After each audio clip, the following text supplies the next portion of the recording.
আজকের 10টি ইংরেজি শব্দ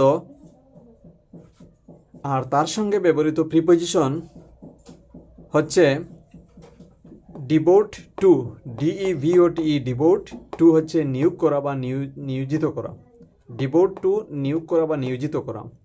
dispose of, DISPOSE, dispose of, dispose of হচ্ছে বিক্রি করা বা নিষ্পত্তি করা, ডিসপোজ অফ বিক্রি বা নিষ্পত্তি। Dispense with, DISPENSE, dispense, dispense with হচ্ছে ত্যাগ করা, ডিসপেন্স উইথ ত্যাগ করা। তারপরে হচ্ছে ডিসপ্লিজড উইথ, ডিসপ্লিজড উইথ অ্যাট, অসন্তুষ্ট। এখানে ডট মানে হচ্ছে ডিসপ্লিজড উইথ বলে কোনো পার্সন থাকবে, তারপর অ্যাট বলে কোনো থিংস থাকবে, কোনো বস্তু থাকবে। অসন্তুষ্ট মানে ডিসপ্লিজড অর্থাৎ অসন্তুষ্ট কোনো মানুষের ক্ষেত্রে কোন বস্তুর উপর, তাই ডিসপ্লিজড উইথ অ্যাট অসন্তুষ্ট এইভাবে ব্যবহার হয়। তারপর হচ্ছে ডিসকোয়ালিফাই ফর, ডিসকোয়ালিফাই ফর সহজ, আর কোয়ালিফিকেশনের উল্টা হচ্ছে ডিসকোয়ালিফাই, ডিসকোয়ালিফাই ফর হচ্ছে অযোগ্য, ডিসকোয়ালিফাই ফর অযোগ্য। তারপর dissent from, DISSENT, dissent from, ডিসেন্টের সঙ্গে ফ্রম হয়, ডিসেন্ট ফ্রম হচ্ছে বিভিন্ন মত হওয়া, বিভিন্ন মত হওয়া হলে ডিসেন্ট ফ্রম হয়।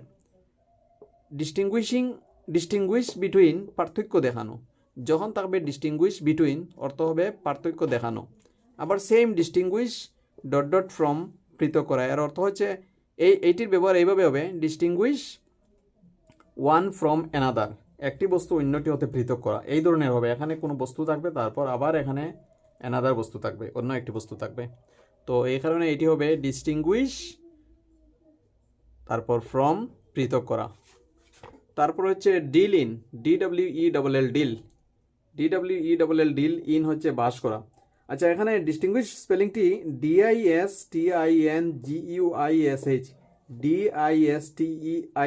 DISTEIN, GUISH, ডিস্টিংগুইশ, তারপর ফ্রম, পৃথক করা।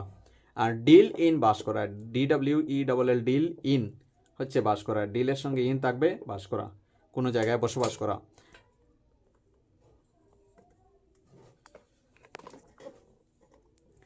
তারপর ড্রিম অফ, DREAM,